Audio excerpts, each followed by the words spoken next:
Hi, everyone. This is your People Behind the Science podcast host, Dr. Marie McNeely, and I'm excited to have you here with me today for episode 828 with our guest, Dr. Djuna Croon. Now, listeners, if you want to get connected with us to hear about even more amazing people doing great science, you can follow us on Blue Sky at PBT Science, and I'm at PhD Marie.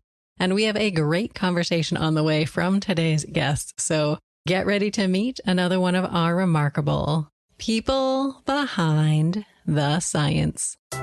Every day, discoveries are made that will change our understanding of the world around us. Dr. Marie McNeely is here to bring you the brilliant minds who are making these discoveries so they can share their incredible stories and take you on an amazing journey. Welcome to People Behind the Science.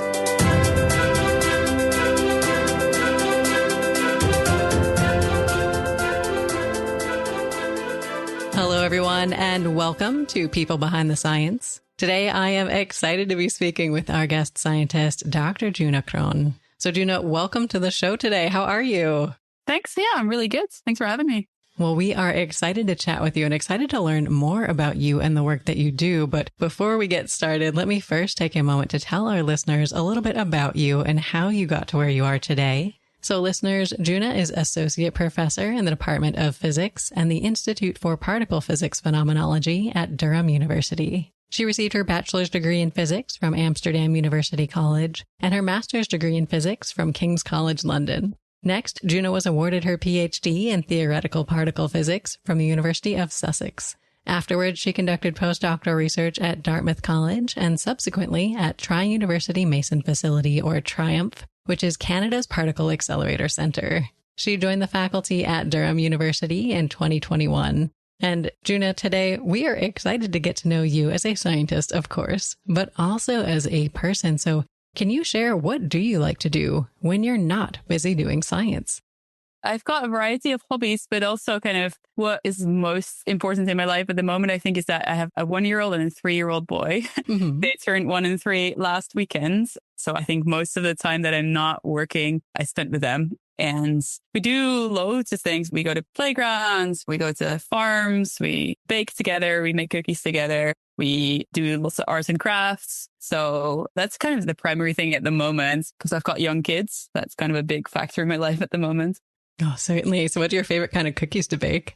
I love peanut butter. Anything with peanut butter. Before they were born, I was discussing with my husband, like, what if they have a peanut allergy? That would be a real issue for me. But luckily they don't. So we make peanut butter chocolate chip cookies. Oh, those sound amazing. Well, it's lovely to get a window into your life outside of science, but I know you were doing some remarkable work in the lab as well. So, Djuna, how do you describe your work to someone who is outside of physics or perhaps outside of science altogether? So I was trained as a particle physicist, which means that I am interested in the most fundamental building blocks of nature. So I'm really looking even at, we've got molecules and atoms. I'm looking at subatomic particles. And within the world of subatomic particles, I am mostly interested in the stuff that we don't already know. So we know quite a lot of these. We know the subatomic particles that make up you and me and our planet and the sun. But we also know that there are particles that we actually don't know the nature of yet. We can infer that they exist. However, we don't know what they are and how they behave and what masses they have, etc. And we call that dark matter. And I am really interested in gleaning any information that we can find through any hints, really. That can be astrophysical or through particle physics experiments. What can we find out about these mysterious subatomic particles? Really, what are they? So that's kind of what keeps me busy. And in my research, I'm just actually thinking of clever ways that we can figure out anything about them, because currently we don't know that much about them yet. Well, Djuna, this sounds fascinating, and I'm excited to chat more about your work as we go through our conversation today. But I think in science, as you're trying to solve some of these mysteries, it can be difficult. So it can help to have little bits of motivation and inspiration to get you through the tough times. So do you have a favorite quote or a saying or a mantra, or just something that keeps you motivated every day?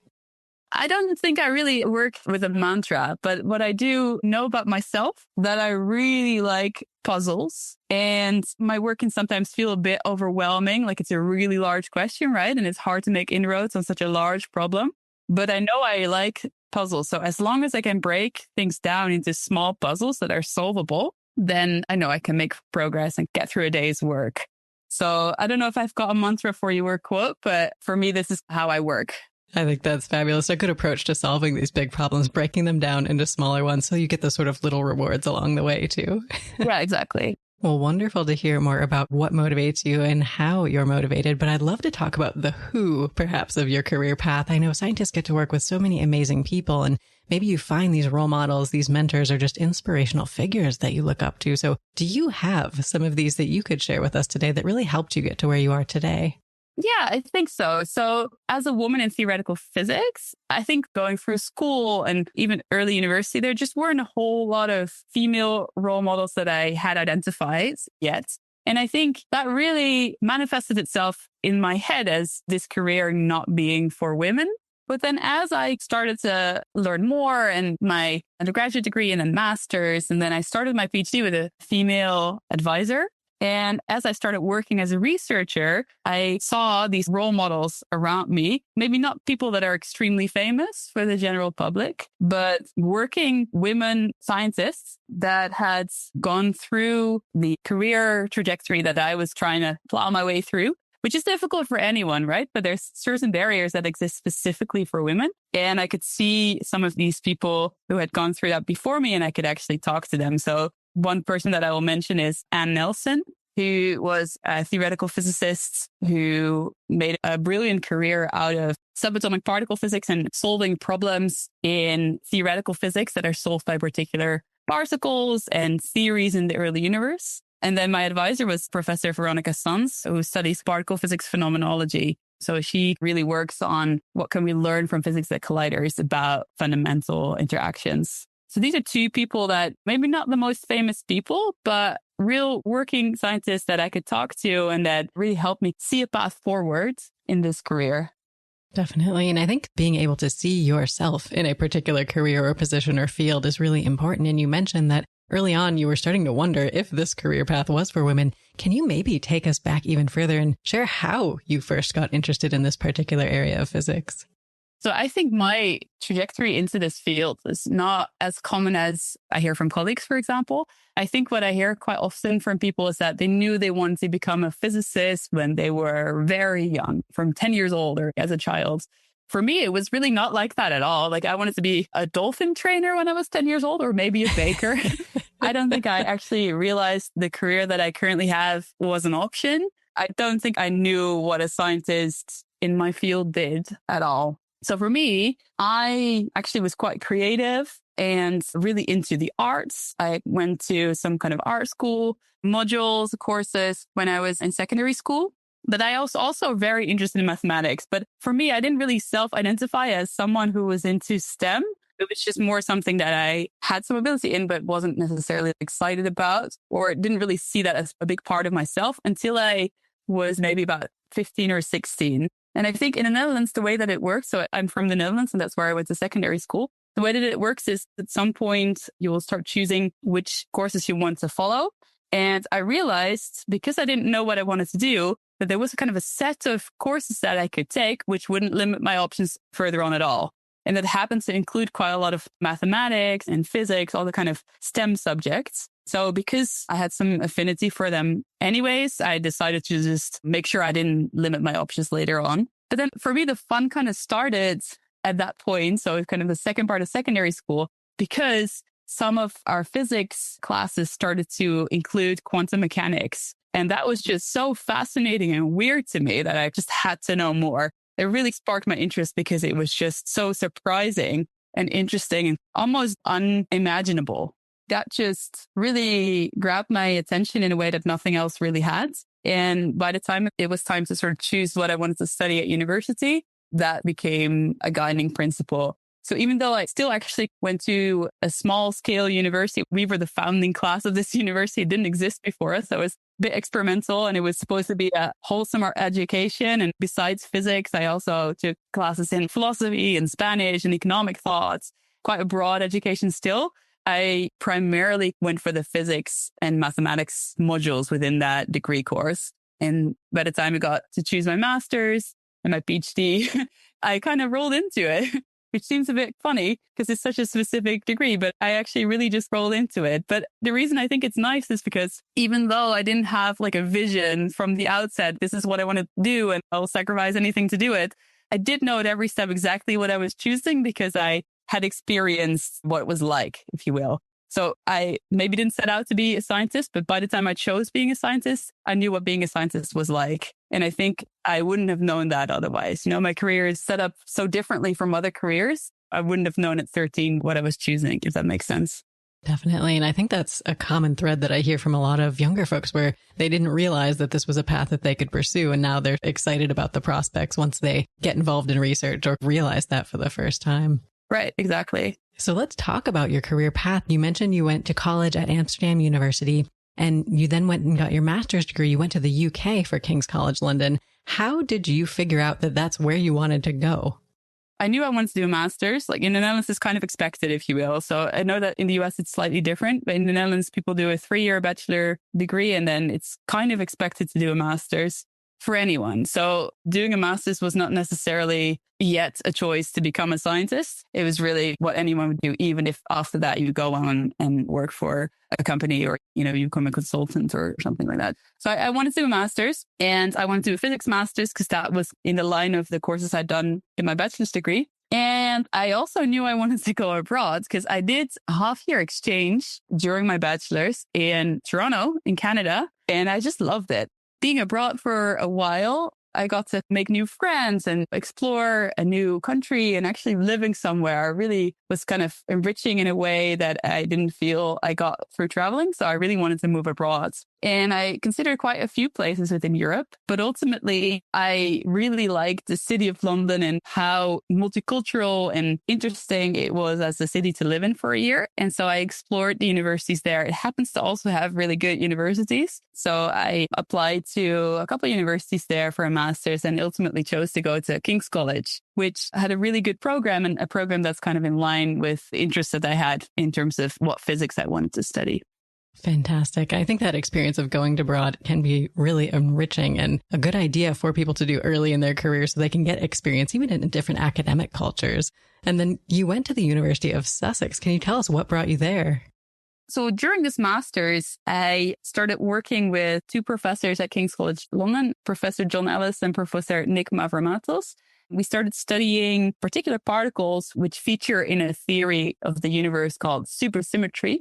And we started looking at the cosmological implications of these particles. And it was very interesting. And we ultimately ended up writing a paper together. But as I was working with these two renowned professors, they at some point said to me, have you considered applying for PhD programs? And at that point I hadn't. It was only a few months in. And in the Netherlands or in the UK, these deadlines are quite early in the year. So I'd only been working with them for maybe a few months. But I thought, well, if they think I can do it, why don't I try? So I applied to a few PhD programs in the UK. And I was also still exploring other options. I'll be honest with you. I was also looking for governmental jobs and consultancies, but I applied to a few of these programs. And then at some point, who would become my advisor, she reached out to me and we had a conversation and it just really clicked. And the science that she was describing sounded really interesting to me. It was just after the discovery of the Higgs boson in 2011. So this was about 2012. So this is all very, very exciting. And she was kind of really on top of that work. So I liked that prospect so much that I ended up accepting her offer.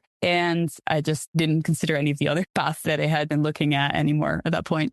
I think that's wonderful. And I think the next big decision point is as you're preparing to defend your dissertation and plan that next step. So how did you decide that you wanted to, in fact, go on in academic research and do a postdoc? And how did you decide to go to Dartmouth? I remember the first day of my PhD, I actually went to this summer school that was organized at the University of Sussex, a big British summer school. I felt very different. I felt imposter syndrome. I think that's quite normal, I guess. But I felt like I looked and dressed differently than people in the fields. But that kind of changed as I went through the PhD. And I really enjoyed research. And I realized I really also enjoyed the type of interactions that this career allows. To me, it really feels like if you're working on a research project, so the research in my field is done in small teams. It's typically 2 to 5 people usually. So it's quite a small team usually. And you're usually really friendly with these people. And it's like you're all solving a big puzzle together. And I just really like that kind of way of working. They're kind of small projects, typically a few months to maybe a year and a half or so at most. We do these projects together in these small teams, and then you kind of move on, kind of follow your interests and outstanding questions. Maybe your previous project leads to another question, etc. And I really just like that kind of way of exploration and that academic freedom. And maybe this is kind of testament to the fact that I have really considered other career paths, which I wasn't always settled towards this track, is that at some point during my PhD, I also did part of the teacher training. So I thought, okay, maybe I need to make sure of what I'm going to do. So maybe let me explore being a high school, secondary school teacher as well. So I did part of that. But during that training, I actually realized that no, I do really love stretching my brain, the small scale collaborations in this field. I realized I have a lot more in common with my colleagues in theoretical physics than I realized. I just love this way of thinking. So I applied for a number of postdocs. My field's quite competitive, so you typically apply to quite a few positions and then you just see what comes back. And luckily for me, a few different offers came back. Dartmouth was one of them, and I just decided to take the leap. It was a big international move again for me. And at that time, I also was dating my now husband. So it was actually a double big leap because we ended up getting married and he ended up quitting his job to come with me to the US. So it was kind of a big new adventure for us and another big step. Definitely. I love this story, Djuna, because I think it's a good point that you bring up that sometimes you do have to try all of these different things, figure out what you don't like to do to really figure out what you want to do ultimately. And I know afterwards you had a cool experience. You got to work at Canada's particle accelerator, TRIUMF. Can you tell us what your experience was like there? That was cool. And I think my husband was also very thankful that we got to move to this beautiful place in the world. Vancouver, I don't know if you've been lucky enough to visit, but generally the Pacific Northwest is just a wonderful place. So we moved there. TRIUMF is a cool environment because it's, like you say, Canada's particle physics lab. It's on the UBC campus. So it shares facilities with UBC as well. So I've kind of had access to not only the theoretical physicists at TRIUMF, but also there were several experimental physicists who studied dark matter there. And it was close to UBC, which had other scientists working on different aspects of, for example, gravitational wave physics, and universities nearby, including Seattle and Oregon and the University of Victoria in Canada. So it's just a wonderful place, again, to develop my research a bit further. And I think this is where my main interest in dark matter started. Before this, I kind of mostly focused on fundamental particle physics, but kind of applied to the early universe and gravitational wave science. But at TRIUMF, I really started working with people there and developed really an interest in dark matter and what we can learn specifically about dark matter using all of these different probes that I had already explored in my research before. So I think postdoctoral research in my field's very important because you have a lot of time to do research. And this is really where you start developing an identity as the researcher. And some of the projects I started doing at TRIUMF have directly led to research I do today. Oh, that's so cool. Well, let's talk about that transition. Then I know postdocs are temporary positions, and then you ultimately have to make a decision of where you are going to try to either join a faculty position or get a different, more permanent job. So what was that decision process like for you? Again, a hard decision, I guess. So I applied relatively early in my career for faculty jobs. It was basically just to see what the process was like. And also just because a few positions opened up, which I thought were very interesting. But I didn't actually expect to get offers in that year. So I think I was quite lucky in that sense. My field's really competitive. And besides being obviously a great scientist, it also involves quite a bit of luck. And I think I was quite lucky in that year. So I got 2 different job offers, and both of which had really great aspects to them. One was in the US, at Brookhaven National Lab, and the other one was in the UK, where I ended up at Durham University. The 2 completely different jobs. So besides being in different countries, one was for a national lab, one was for a university, one was in Europe, and one was in the US. Quite different jobs, if you will. And that was a hard decision. I had a few weeks to think about it with my husband. What also made it difficult is that it was during the pandemic. So this was in 2020 when I got the offers. Mm-hmm. I think I had booked flights to go over to the UK for the interview before the first lockdown started. And then these had to be cancelled. And I think we just didn't really realize the scale of what we were dealing with the pandemic. But that also meant that as I had these 2 offers to decide between, I actually hadn't really visited Durham.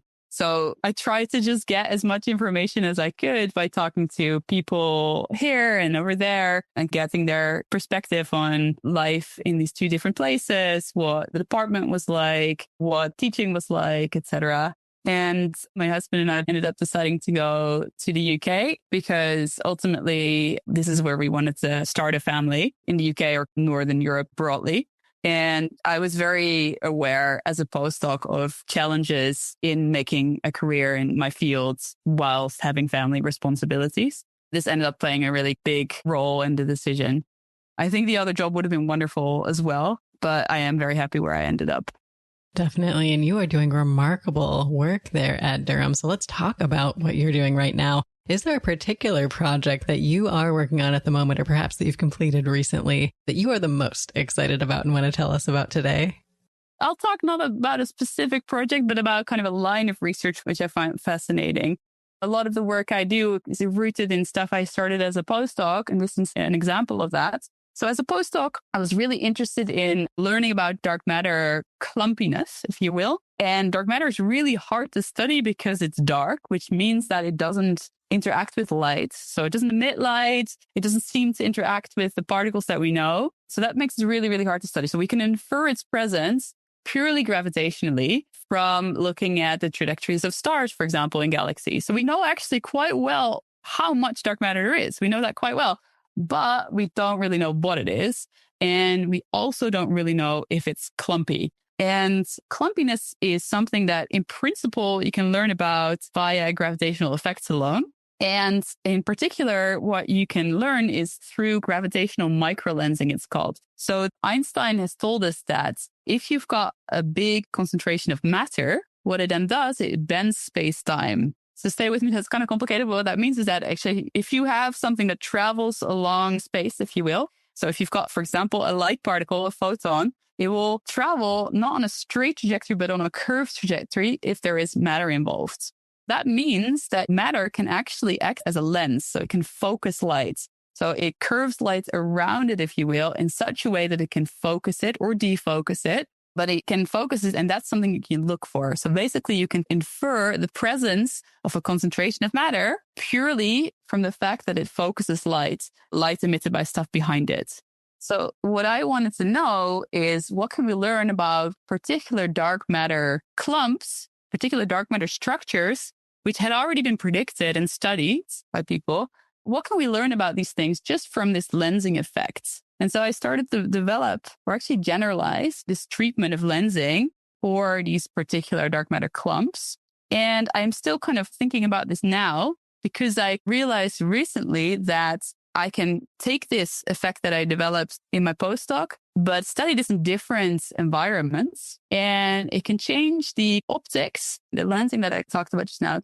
It can amplify that a little bit. And I think that's cool because you will learn something about dark matter. So that's one thing. So with my student and postdocs right now, I'm looking at what can I learn about dark matter? What can upcoming surveys tell me about dark matter using this lensing phenomenon? But also, and this is the intriguing part, it turns out that if you learn something about dark matter from this lensing effect, then there is a connection to the very early universe, because these dark matter clumps, different scenarios of the physics in the early universe produces different clumps. And so it turns out that if you can use what you can see today from microlensing, from gravitational effects of dark matter clumps, you can actually infer something that we didn't know yet about the early universe. And I think this is super cool. So we're learning something about physics from when the universe was not yet 1 second old. So really, really young baby universe. We can learn bits from that baby universe from observations today. So this is kind of a connection that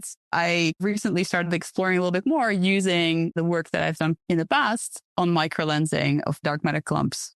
Well, Djuna, this is remarkable. And I know, or I can imagine at least, that studying dark matter is hard for many reasons, including the fact that, as you alluded to, you can't really see it. And I know there are so many challenges in science. Could you maybe share some of these struggles or challenges or even major failures that you've had in your career and just talk us through what the situation was and how you got through it? Let me just start saying something that's really good about my field, I think, and a problem that in theoretical physics we're lucky enough not to have, which in other fields you may encounter a bit more.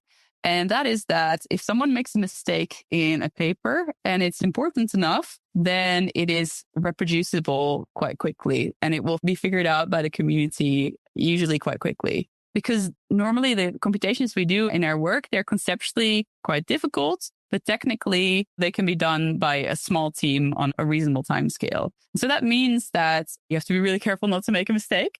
Applies to any scientist, of course, but I think in my field in particular, if you do make a mistake, it can be figured out. So I have never had a situation where I made a huge mistake that was published and it was figured out later, but I almost did. And I actually almost did in the first paper of my PhD. Oh, no. Because I was a young scientist at that point. And I was studying the physics of cosmic inflation, which is kind of a theory of really rapid accelerated expansion in the early universe. So I was studying a particular theory driving that expansion.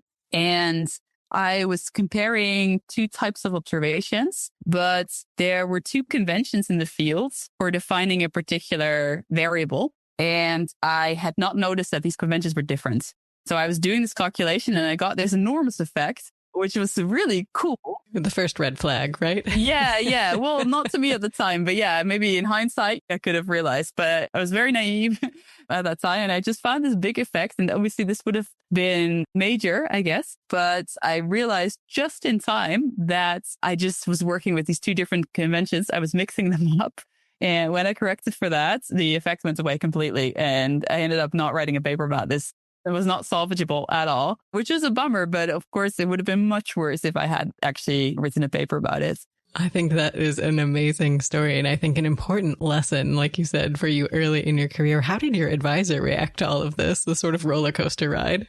For me at the time, it was a major roller coaster because I had one paper for my master's, but this is the first thing I worked on in my PhD. And for me, it was huge and quite a disappointment. For my advisor, she was a bit more nonplussed because, of course, when you're a more senior scientist in the field, you've seen more. You have much more experience writing papers and you realize people make mistakes. And I think that was also healthy for me because if she had been as disappointed or if there was a lot of commotion about it, I think it would have been even harder for me to move on. But because she was quite relaxed about the whole thing, I think that just helped me move on quickly. And we ended up writing several papers together on the theory of inflation. So on similar topics, just not exactly the effects that we had in mind to start with. Definitely. And I think after one of those big disappointments, it can be hard to get back in the lab and try again. What really motivated you to keep going? I think as a person, I'm quite resilient. I do experience lows. I can be quite disappointed. But for me, generally in life, that doesn't last very long because I'm quite stubborn, I guess. I will find something else to excite me and get back on the horse. And I think generally there's just so many interesting questions and interesting effects to study and learn about. And for me, the beautiful part of being a scientist is that you have time to do that. Of course, I've got loads of other demands on my time at the moment. I teach, I sit on many panels, I have people to supervise, responsibilities in the department, but there's still always a bit of time that you can carve out to really just follow your curiosity. And as a PhD student and a postdoc, you have a lot more time for that. And that's what I did. Just follow my curiosity, learn more about something else that was new to me. And then in the end, I found some other things to study, which led to papers. But a whole lot of things I studied and pumped a lot of energy into did not lead to papers. And that's okay. That's just how it is. I think that's such an important message to impart to listeners who might be perhaps early career scientists is that sometimes you just put a ton of work into a project and it's going to go nowhere. Absolutely. That's normal. You have to be okay with that because if you are not okay with that, you try to publish everything you do, you might end up with quite a few papers which are maybe not as good as they could have been.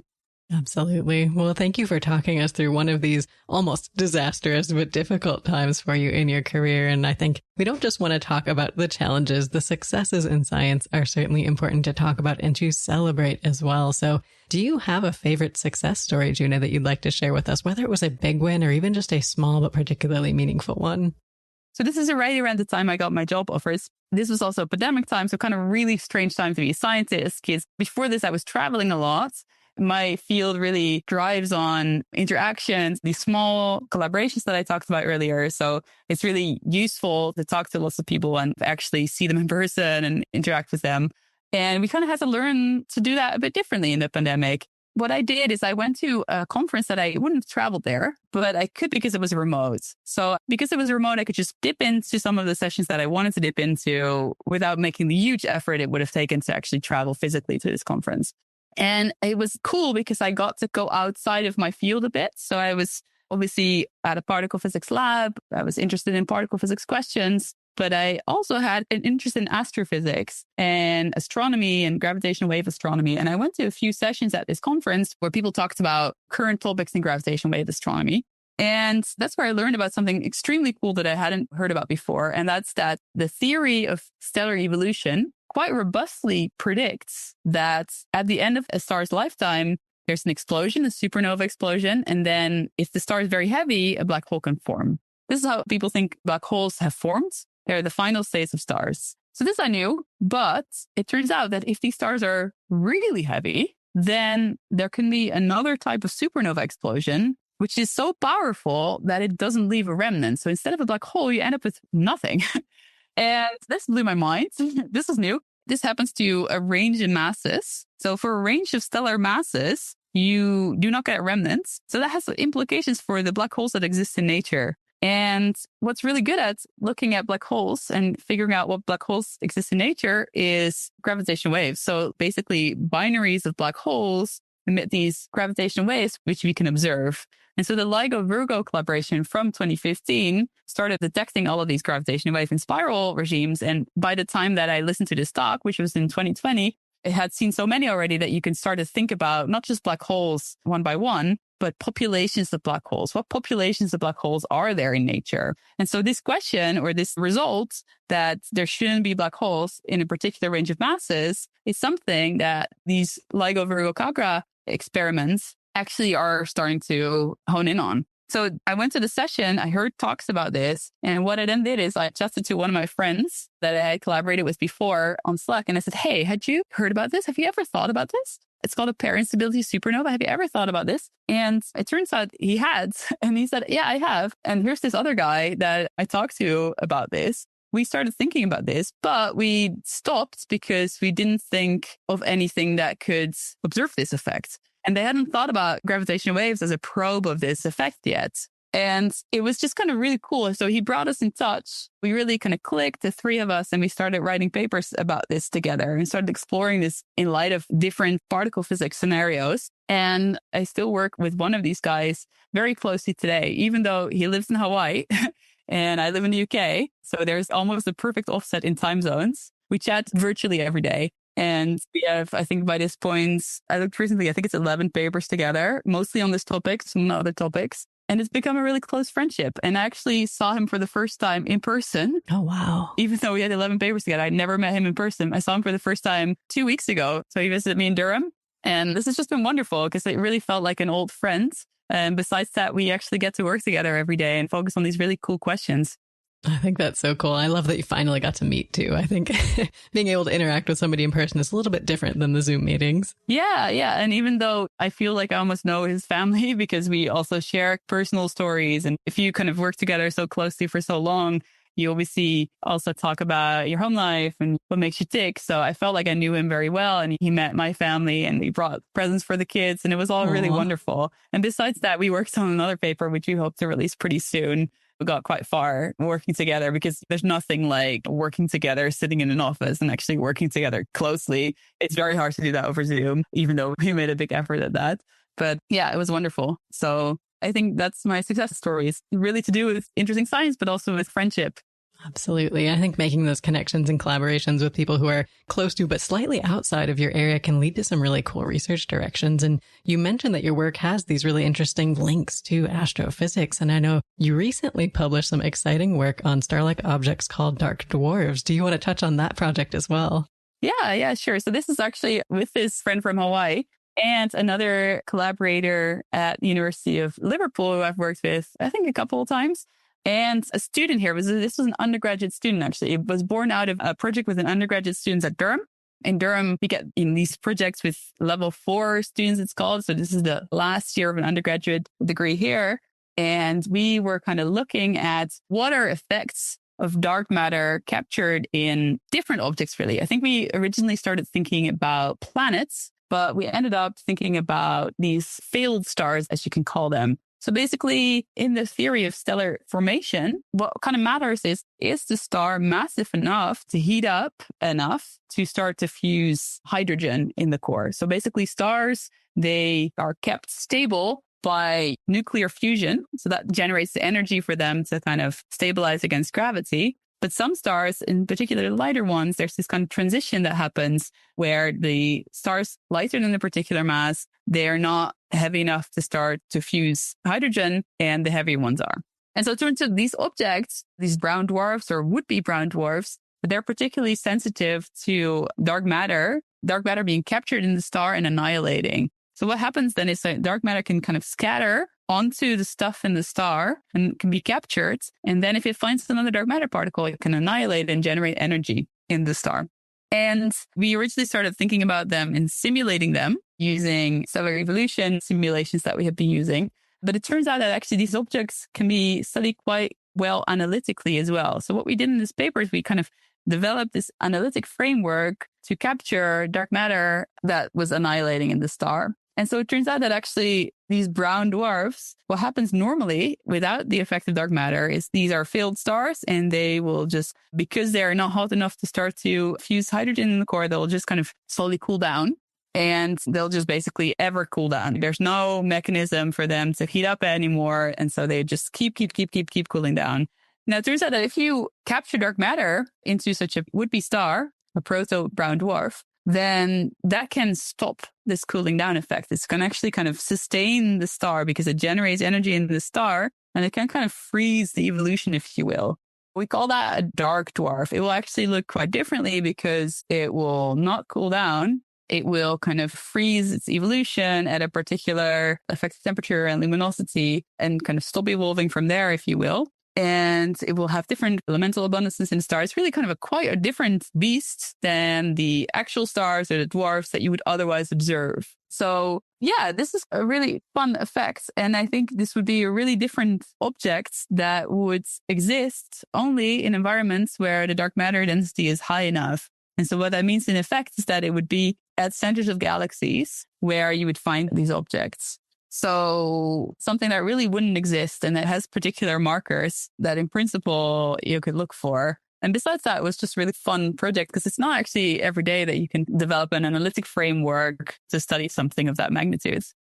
Well, Djuna, I think this is absolutely fascinating. And I think when you're able to work on these exciting projects, it makes it even more fulfilling. But we try to encourage our listeners to take a break and to read broadly, to think about different things, think about different fields, and even think about things outside of science. So we love sharing book recommendations with everybody out there. And I'm curious, do you have a book that you've read recently, or even just one you've really enjoyed that you can recommend for us today? Again, I recommend quite a lot of books for 1 and 3 year olds at the moment. Mm-hmm. Other than that, I haven't read too much recently. And some of the books that I read are also in Dutch because I'm Dutch. But my favorite book is Anna Karenina, which I guess is like a classic and not necessarily the most unique recommendation, if you will.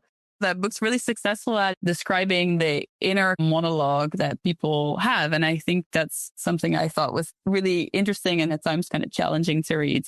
Maybe if you just hear this recommendation, you think that has nothing to do with my work, and maybe the connection is a bit tenuous. But a principle that I recently learned about, which I was really excited about, is the Anna Karenina principle. And it relates to the opening lines in the book, which say something like, all happy families are alike. Each unhappy family is unhappy in its own way. And the way that it's relevant to science broadly and my work in particular is that the Anna Karenina principle can be used to describe significant tests. So basically, there are so many ways in which a data set can violate the null hypothesis. And there's only one way in which it can satisfy it. And it relates to loads of aspects of my work, including, for example, how dark matter behaves in galaxies and how dark matter behaves in different set of circumstances. And it was cool to me because Anna Karenina, as I said, is like a novel that I have always admired. And now it has a principle which is of application in my work. And I will certainly be using that in talks. I love that. The scientific and literature connection. Right. Well, wonderful recommendation, Djuna. We'll add this to our website for our listeners to find if they're looking for their next great read. And we've touched on throughout our conversation a number of times now, just the opportunities that you've had to travel for your work. And I think this is a definite perk of life as a scientist. So do you have a favorite place that your science has taken you? I mentioned that I work with a collaborator in Hawaii. Mm-hmm. Unfortunately, I have been to Hawaii, but not for science, so I don't get to say that. Well, I think it's hard to ignore the Pacific Northwest. Vancouver, I got to live there for 3 years during my postdoc. As I was saying, before the pandemic, I traveled a lot. So I think that's one thing. If you're a postdoc in many fields, you're working so hard and you're traveling so much that you're maybe not exploring as much where you are. But then the pandemic struck and that meant that I couldn't travel, which obviously was a really, really hard period for many people. For me, it did mean that I got to explore Vancouver a little bit more. And it's just an amazing place. I think if you enjoy the outdoors, if you enjoy maybe sports, Vancouver just has so many things going for it. So we were kind of cross-country skiing and hiking and sailing and surfing. That was just really wonderful. So I think that probably would be my favorite place. And I got to actually not even visit, but just live there for quite a while. Definitely. And I think you're absolutely right when you mentioned earlier that having that opportunity to live there, not just visit for a week in and out, gives you a different perspective on a place, and you get to meet some really cool people while you're living in these different places. And I think oftentimes scientists are portrayed a certain way, we'll say, in media, and that's not how a lot of scientists are in real life. I think many people that I know in science are these amazing, creative, funny people, and every lab develops some quirky traditions and you share some fun memories together. So do you, Djuna, have a story of this human side of science that maybe goes against some of the stereotypes that people may still have? For me, my career in this field is really a story of friendship as well. I think it is very hard to work so closely on things that you find so interesting. Sometimes questions in my work keep me up at night because I just want to know the answer. I'm really kind of curious. And it's very hard to go through that with other people without making really close friends. And I think you can really see that also in how we sometimes organize our life and how we organize our conferences. There's quite a few summer workshops and conferences which are organized where people not just work very hard, which they will also do, but they also will go on hikes together and explore nature together. We're really into climbing or cycling. I think there's some really fascinating people in the field who just love nature, and besides having big questions about nature, also love to kind of revel in it. And it's just kind of wonderful to surround yourself with these people. So I don't have a particular anecdote, but I do have a lot of joy that I can share of kind of this way of working. Absolutely. And I think what you brought up is really important, that you have a lot of commonalities with these people in terms of your scientific interests, but in many cases, a lot of commonalities in what you like to do outside of science as well, whether it's hiking, cycling, like you said, these other things that you can get groups together to do with their interests outside of science as well. Absolutely. Yeah. Well, wonderful to hear about some of your experiences in the field. And I think there are so many big questions left to answer, but oftentimes you're limited, unfortunately, by things like funding, staff, time, feasibility, just these things that stand in your way from answering the big question. So if we took away those barriers, Djuna, and you could answer any one question, what would you want it to be? What is the particle nature of dark matter? That's definitely the one for me. It's tantalizing because I feel like this is find-outable, if that makes sense. Like, it is definitely something that if nature cooperates a little bit, I can see us answering that question in the next decades. It's absolutely possible. And that would be amazing. So that's got to be my answer. I love it. Well, I think that is a fantastic question, a good way to dedicate these unlimited resources. And we've talked about a variety of different people that you've interacted with over the course of your career. And I think these people can be great sources of inspiration and advice as well. So, Djuna, do you have a piece of advice that you've received from someone at some point in your career that really helped you that you can share with listeners today? Yeah, absolutely. So this is a piece of advice I got during my PhD. I think at some point I went to an event which was specifically about women in science, but the advice is a lot more broad than that. So what happened is, like, there was this panel of successful women in this field, and they were kind of just narrating their career trajectories. And it's sometimes really intimidating when people do this because it feels like this was all calculated and it all made sense. And at some point, I think someone asked about it, or can't remember exactly how we got to it. But one of these women said, but you got to know that whilst I was in this trajectory during my career, I never actually knew what the next step was going to be. And it was very insecure. There was a time where I just moved continents, made a big leap without having anything lined up. And sometimes I just had to live without a plan for a while. And I think that was liberating to hear. It might seem in hindsight, people you respect and admire have had a plan all along, and they were always going to end up where they were, and they were sure about that. But actually, you'll find that for pretty much anyone, that is not the case. You will just take some chances and some of them work out. And for the people that are successful in the field, they will have maybe quite a few of them work out, but there's no way to have a calculated plan. You just have to explore your options at every stage. And to me, that was very liberating. And when I think back on my career now, there were definitely points where I just took a leap, and some of these leaps worked out and some of them didn't, but it was not the case that I always knew.